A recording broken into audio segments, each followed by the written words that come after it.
Mis muy amados hermanos y amigos, reciban ustedes mi saludo en el poderoso nombre de nuestro gran Señor y Salvador y Dios. Me es motivo de mucha alegría poder presentarme ante ustedes con la palabra de Dios. Y en esta ocasión lo hago a solicitud de un hermano o un amigo que me ha dicho que le hable tocante de los diezmos. Y con mucho gusto trataré de hacerlo de acuerdo a mis medianas capacidades que Dios me ha concedido. Entonces para esto le diré de que algunos los que cobran los diezmos, y digo cobran porque hay personas que maldicen la iglesia, les lanzan 3, 4 dominicales diciéndole que tiene que dar los diezmos, y aún hay algunos que le pasan los sobres para que les echen el diezmo, y hasta supe de uno de que mandaba por las casas el sobre para los diezmos, cobrando como si fuera un gota a gota.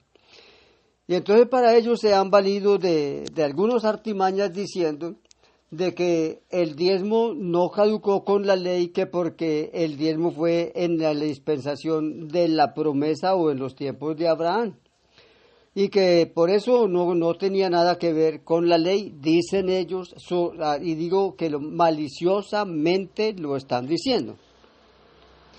Y de esto me ha tocado, verdad, meterme en las Sagradas Escrituras para ver que hasta dónde es cierto esto. Pues sí. Alguien dijo de que teníamos que diezmarle por el hecho de que Abraham diezmó 500 años antes de la ley. Eso es cierto, diezmó 500 años antes. Que Jacob diezmó 300 años antes de la ley. Pero le metió 2 mentiras más todavía.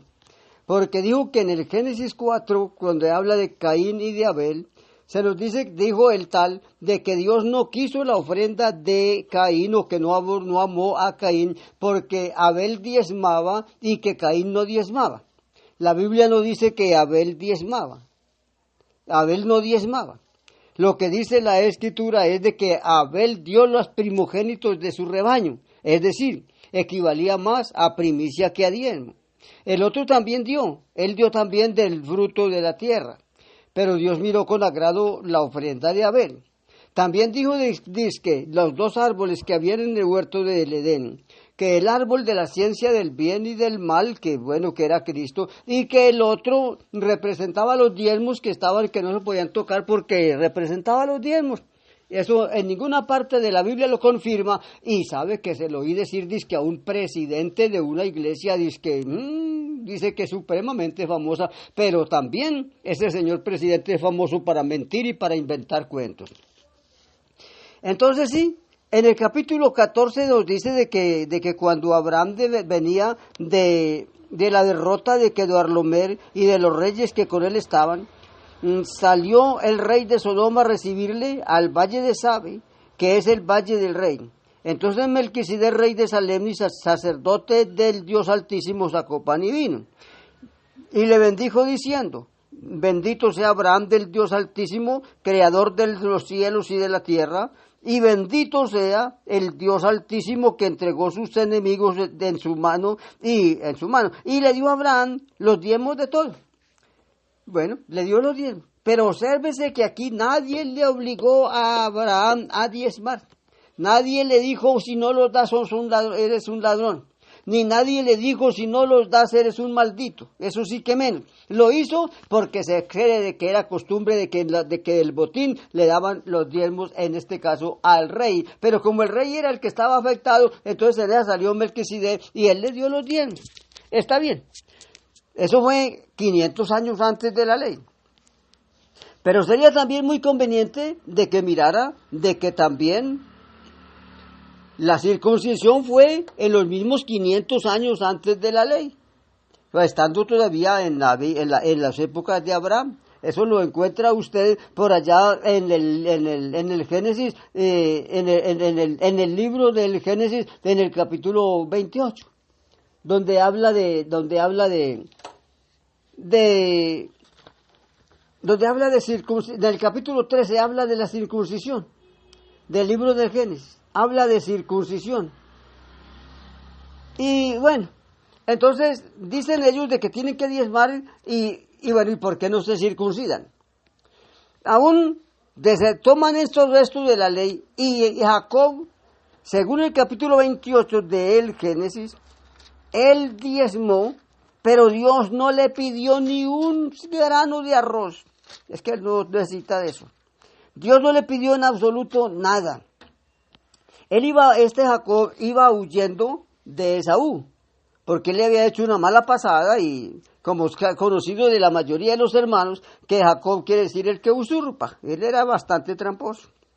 Pero sin embargo, pues nos dice que él salió y por allá se acostó en una peña y entonces allá soñó y vio que el Señor Dios del cielo se le apareció y le dijo, he aquí yo estoy contigo y te guardaré por donde quiera que fueres y volveré a traerte a esta tierra, porque no te dejaré hasta que haya hecho lo que te he dicho. Eso está en el Génesis capítulo 28, versículo 15. Despertó Jacob de su sueño y dijo, ciertamente Jehová está en este lugar y yo no lo sabía. Tuvo miedo y dijo, ciertamente, cuán terrible es este lugar. No es otra cosa que casa de Dios y puerta del cielo. Se levantó Jacob de mañana, tomó la piedra que había puesto de cabecera y la alzó por señal y derramó aceite encima de ella. Y llamó el nombre de aquel lugar Bet-El, aunque Luz era el nombre de la ciudad primera. E hizo Jacob voto. Obsérvese que habla voto. No fue una obligación, sino que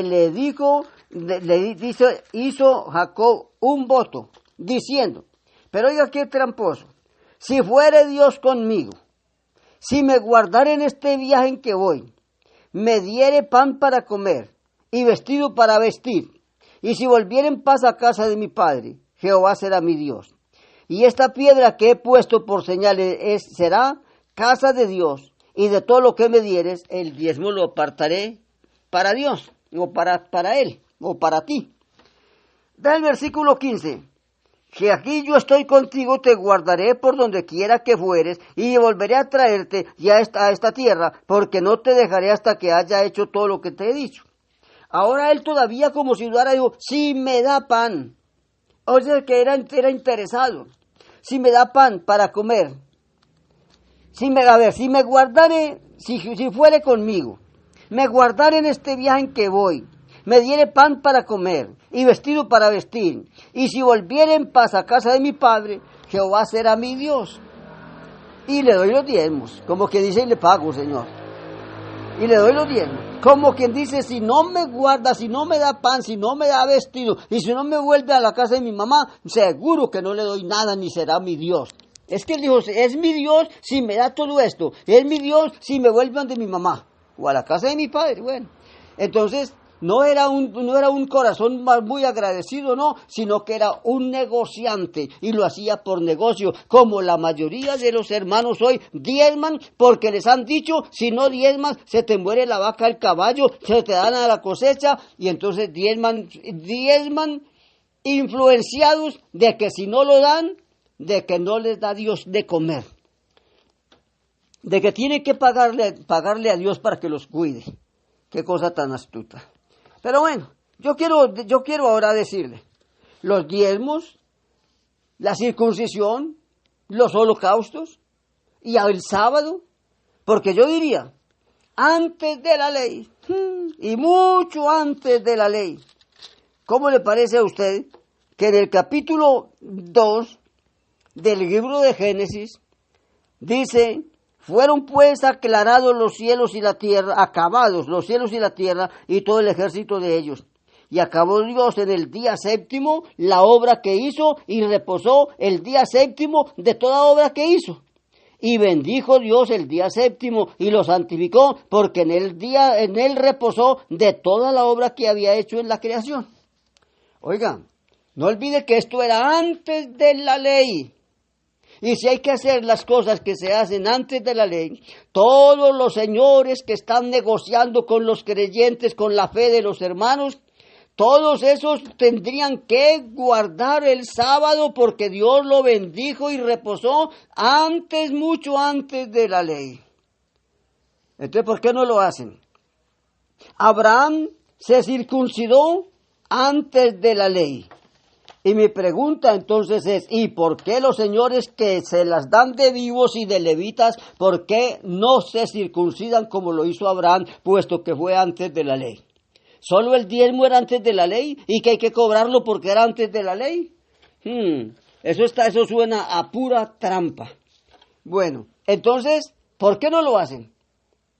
Y yo diría, no lo hago, no lo hago, no porque sean antes de la ley o después, sino que la Biblia declara de que los diezmos, las primicias, los holocaustos, era con Israel y nada más que con Israel.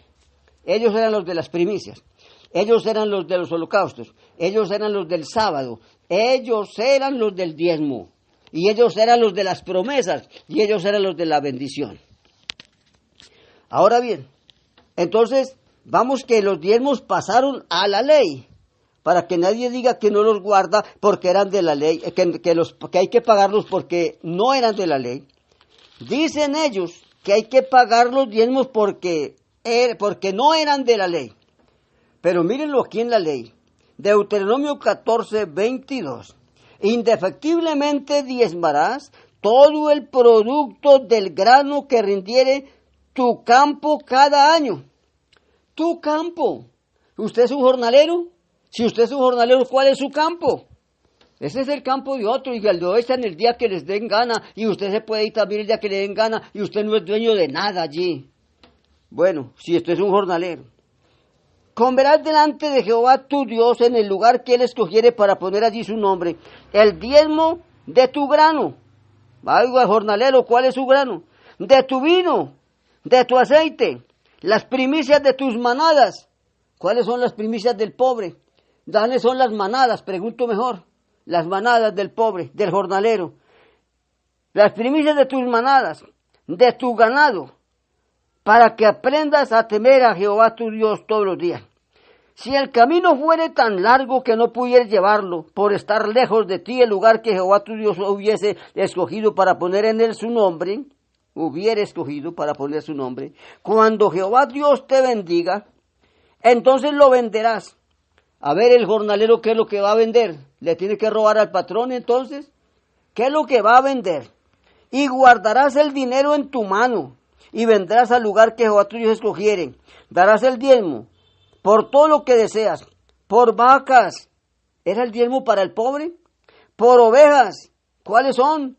Por el vino, por la sidra, que eran cosas que se cultivaban, y por cualquier cosa que deseares, y comerás allí delante de Jehová tu Dios, y te alegrarás tú y tu familia. Y no desampararás al levita, que era la tribu de Leví. No era cualquier sinvergüenza que hoy, que le dieron una Biblia, y que ya es que hay que darle los diezmos, que ya se convirtió en Melquisedec, y que el creyente se le convirtió en Abraham, y que tiene que diezmarle. Descarados que son. Y bueno, y no desampararás al levita que habitare en tus poblaciones, porque no tiene parte ni heredad contigo. Toda la Biblia nos cuenta que Leví no tuvo heredad en la tierra de Canaán. Al fin de cada 3 años sacarás todo el diezmo de tus productos de aquel año, y lo guardarás en tus ciudades. Ahora los descarados predicadores le cobran diezmos hasta un limosnero, a un lustrabotas le cobran diezmos, a un mendigo que se vuelva creyente le tiene que diezmar de los 4 centavos que recoge por ahí de puerta en puerta.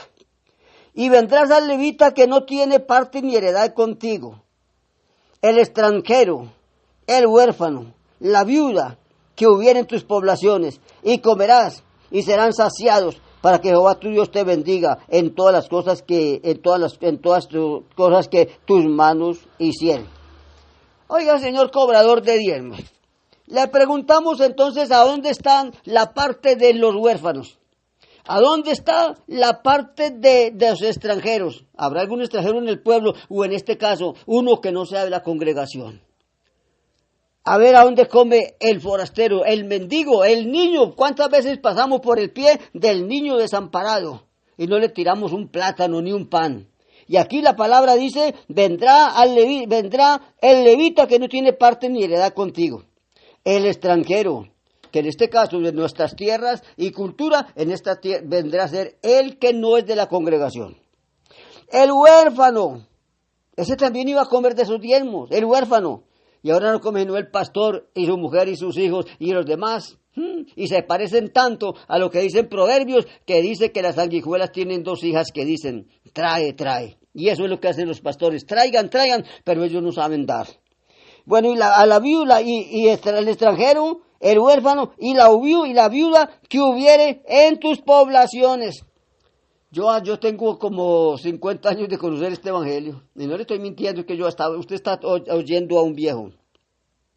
Y no ha visto el primero que haya reunido a los huérfanos o a las viudas para darles del diezmo y para que coman cada 8 días como ellos cobran cada 8 días. Cuando la Biblia aquí era cada año, y si el camino era muy lejos era cada 3 años.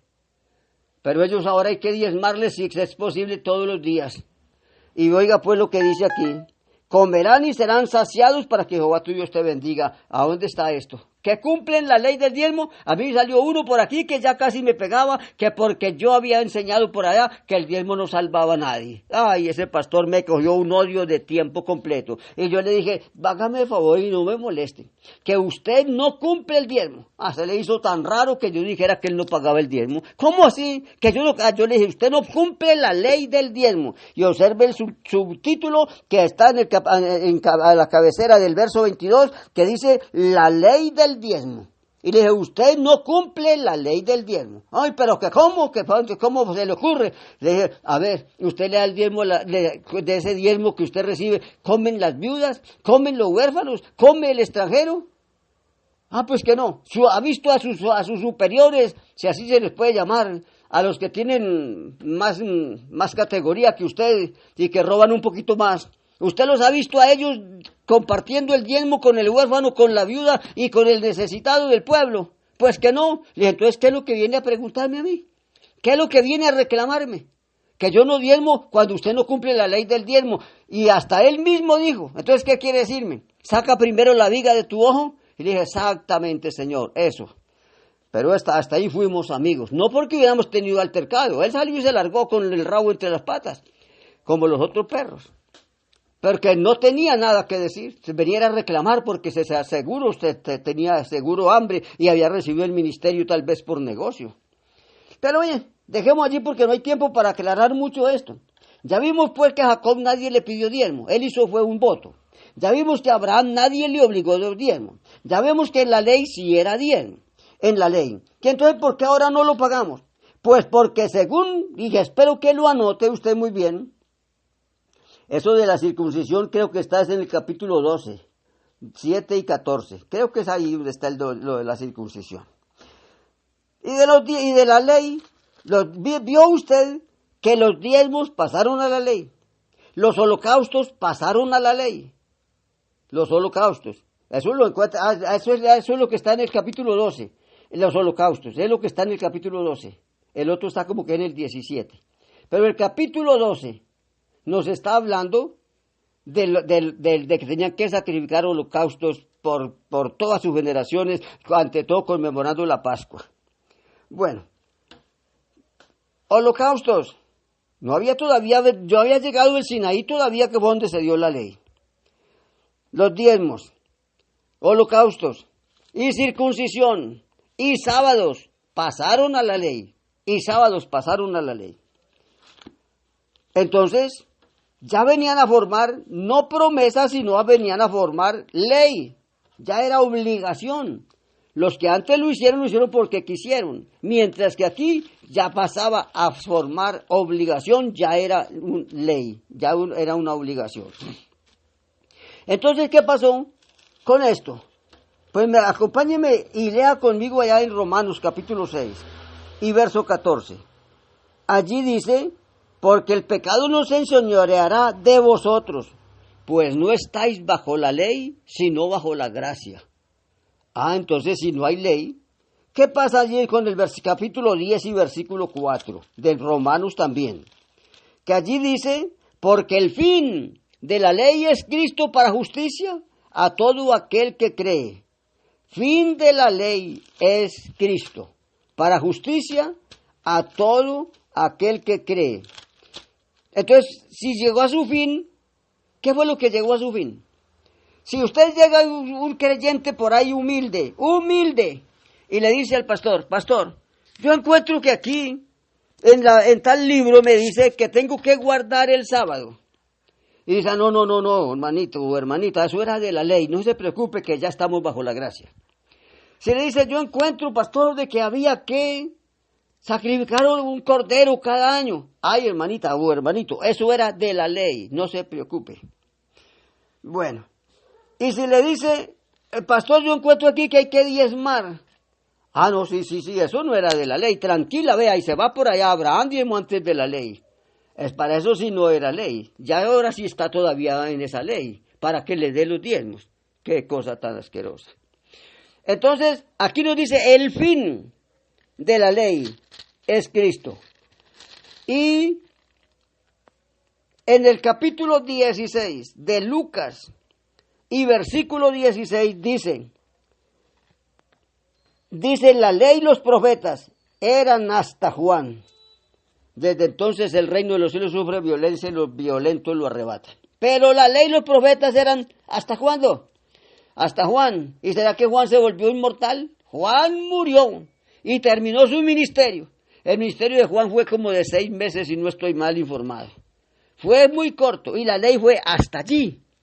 Pero los señores predicadores la alargaron como si fuera un caucho y la estiraron y la van a llevar, quién sabe, hasta que llegue el Señor Jesús y los va a dejar por tramposos.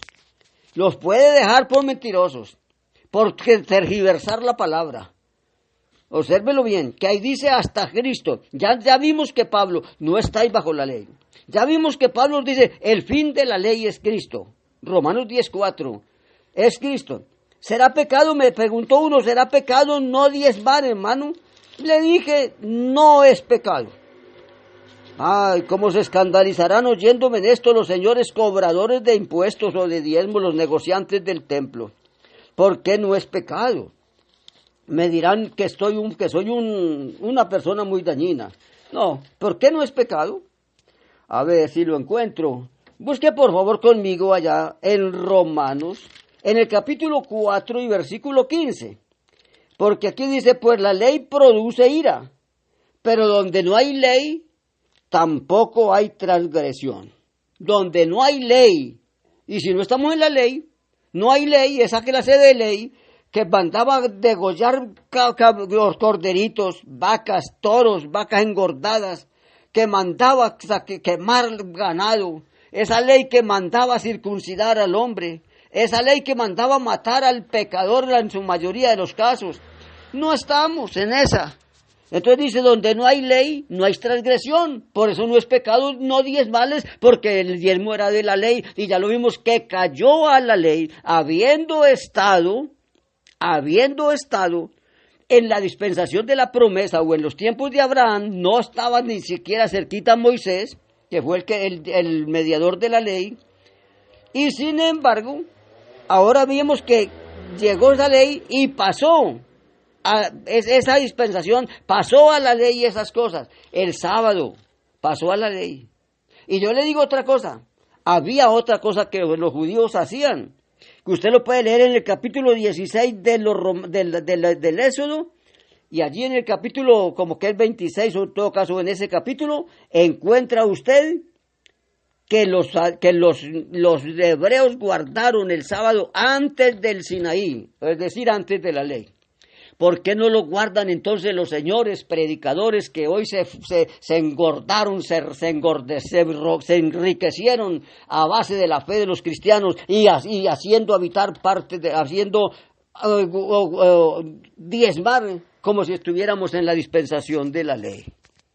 Oiga, qué cosa. Se engordaron, se enriquecieron, se enorgullecieron. Y ahora los creyentes que los volvieron ricos y ahí es pobre, no lo mire, ni se le meta a la casa porque no lo asiste, no lo atiende, seguro que no. A ver, si hay otro texto para esto, 5:13 de Romanos. Allí dice, pues antes de la ley había pecado en el mundo, pero donde no hay ley, no se inculpa de pecado. Antes de la ley y en la ley se guardaban sábados, se circuncidaban, se sacrificaban holocaustos, se pedían ofrendas, se pedían diezmos, se pedían primicias, se mataba al adúltero y a la adúltera, y así por el estilo un poco ¿no? de cosas. Pero gracias a Dios que nos dice que la ley fue hasta Juan. ¿Será que no es suficiente esto? Bueno, era hasta Juan. Ahora, ¿qué le digo yo más? Lo de la circuncisión está en Génesis 17. Lo de los holocaustos está en Génesis 22. Y lo del sábado está en Éxodo 16. Pero allá, antes de la ley, que la ley empezó en el capítulo 20, allí es cuando llegan al Sinaí y ahí es donde Dios les da la dispensación de la ley. Ahora, ¿qué más le digo yo? Pues la Biblia lo que dice es, siendo justificados gratuitamente por su gracia. A ver, ese está en Romanos 3:24. Romanos 3:24. Siendo justificados gratuitamente por su gracia mediante la redención que es en Cristo Jesús. Entonces, ¿por qué me viene a cobrar el predicador los diezmos si Cristo me salvó gratuitamente? ¿Y él por qué me viene a cobrar? ¿Acaso fue el que estuvo con las costillas pegadas al palo allá en la cruz? Para que venga a cobrarme, ¿qué hizo él por mí, para mi salvación? Para que venga, dice, a cobrarme los diezmos. Si aquí dice, siendo justificados gratuitamente. Entonces, que si usted va a cobrarle a otro y le diga por allá a un patrón por ahí, oiga amigo, vengo a que me pague el trabajo de la semana pasada. ¿Cuál trabajo? ¿Usted estuvo ahí en mi finca trabajándome? Le diría eso. Si va de pronto a decirle por ahí a un amigo, oiga, págueme aquello que me debe. ¿Y qué le debo? ¿Qué me ha prestado? Nada. Y aquí estos pastores, ¿qué fue lo que hicieron por nosotros? Para que vengan a cobrar los diezmos. Y dice cobro de diezmos. A cobrarlos, siendo justificados gratuitamente.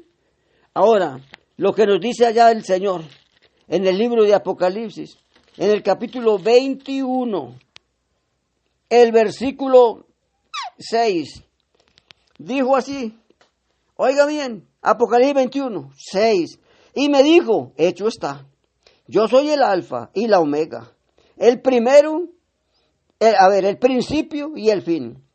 Al que tuviere sed, yo le daré, oiga otra vez, gratuitamente, de la fuente del agua de la vida. Gratuitamente, que se le grabe eso en la cabeza, señor predicador. El Señor dice que gratuitamente, y usted nos quiere cobrar como mínimo el 10%. Y algunos dicen, den para Dios una casa, den un carro, den para Dios, ayuden con esto. Ay, Dios mío, tenga misericordia de los negociantes del templo, porque Él los sacó a su riago y a golpes, y quién sabe en la segunda venida qué más irá a pasar. Yo le doy del agua de la vida gratuitamente, para no adelantarme mucho. En el capítulo 22 del mismo Apocalipsis, oiga cómo termina esto de hermoso. En el versículo 17, y el Espíritu y la esposa dice, ven. En este caso, amigo mío, el Espíritu es el Señor. Dios es Espíritu. San Juan 4:24 lo dice, el mismo Jesús. Y el Espíritu y la esposa. Y la Biblia dice que la esposa es la iglesia, que Apocalipsis 19, ni San Mateo 25 y San Juan capítulo 3. Allí habla de la esposa, la iglesia. Y también lo habla en Corintios 11. La iglesia es la esposa. Y aquí dice, y la esposa dicen, ven. No deje perder la palabra espíritu y esposa. Y el que oye, diga ven. Y el que tiene sed, venga. Y el que quiera, tome del agua de la vida. Subráyelo, gratuitamente. Vuelve y dice, tome gratuitamente. ¿Y quién lo dice? Lo dice el Espíritu, que es Dios. Y lo dice la iglesia, la esposa, que es la iglesia. Entonces, iglesia que me cobra por la salvación no es la esposa del Cordero. Porque la esposa menciona o dice que la esposa dice, venga, beba gratuitamente. Los tramposos, que aunque boten chorros de babas predicando y brincando y haciéndose en los célebres, hablando en lenguas, aquí da muy mala espina. Parecen no ser la esposa del Cordero. Parecen no ser, porque la esposa dice, venga y beba gratuitamente. Y tal vez no son los hijos del Dios del cielo, porque aquí dice el Espíritu, que tiene que ser el Espíritu Santo. Le dice, venga y beba gratuitamente. Entonces los que están cobrando están tergiversando el evangelio, están explotando a la iglesia del Señor Jesús, y el Señor les cobrará todo esto. Esté seguro que sí. Yo vivo agradecido de Dios que me sacó de esas iglesias donde no hay sino paganismo, donde no hay sino avaricia, donde no hay sino ambiciones, donde no hay sino gentes importantes que quieren hacerse importantes haciéndose ricos, comprando carros lujosos, comprando motos de las mejores y construyendo templos lujosos y casas pastorales de lo mejor. No nada parecido a aquel que dormía por allá en el monte aún haciendo oración. Aquel que predicaba en los desiertos, aquel que dormía en el cabezal de un barco. Pero ahora, señores predicadores, así no se predica. Yo no soy un perro, dirán ellos, para dormir por ahí en el suelo. Ay, mijito, usted no se parece mucho a Cristo, porque Cristo se sentaba en el suelo porque no habían sillas posiblemente para él. Nació en una pesebrera porque no había lugar para él en el mesón. Y consiguió una moneda prestada para ilustrar un sermón. Y mandó a Pedro a pescar para pagar un impuesto porque no tenía plata. Y usted dice que es el siervo de Dios y que aprendió de Dios y que es manso y humilde como el Señor. Pues nos parece que no. Y Jesús dice, por sus frutos los conoceréis. Por sus frutos, míralo en qué se parecen. Manejando carros últimos modelos, llenos de cuentas bancarias con mucho billete. Y ahí esas iglesias están repodridas en plata, en los tesoros nacionales están rehinchos de plata. ¿En qué se parecen a Pedro que dijo, no tengo plata ni oro, pero lo que tengo te doy? En el nombre de Jesucristo levántate y anda. Y así fue, como dijo, así fue hecho. Hoy está al contrario. Hoy dicen los pastores, tengo plata, tengo oro, pero no tengo poder del Espíritu Santo para hacer levantar un cojo, un paralítico. ¿No lo tiene? Entonces, ¿sabes cuál es la iglesia? La iglesia, los pastores de Pedro y Juan, de apóstoles de mi Señor. No tengo plata, no tengo oro, pero tengo poder del Espíritu Santo. Y usted y yo, de pronto no nos vamos a meter en la palabra de Dios y tenemos que decir el versículo al revés. Tengo plata y tengo oro, pero te tienes que quedar allí tumbado, paralítico, te tienes que quedar allí arrastrado, porque no tenemos con qué hacerte parar. Es que el Cristo de la gloria anda, que Él dice que Dios resiste a los soberbios y da gracia a los humildes. Que Dios le bendiga. Lo enviaré muy pronto, este mensaje, y espero que lo lean para la gloria de Dios y sepan qué es la iglesia. Y ojalá un pastor que de pronto equivocadamente estuviera creyendo que es que hay que diezmarle para que Dios se goce, lo entienda, lo estudie y se arrepienta. Y le digo otra vez, y se arrepienta. Y le digo otra vez, y se arrepienta. Y le digo otra vez, que se arrepienta. En el nombre de Jesucristo.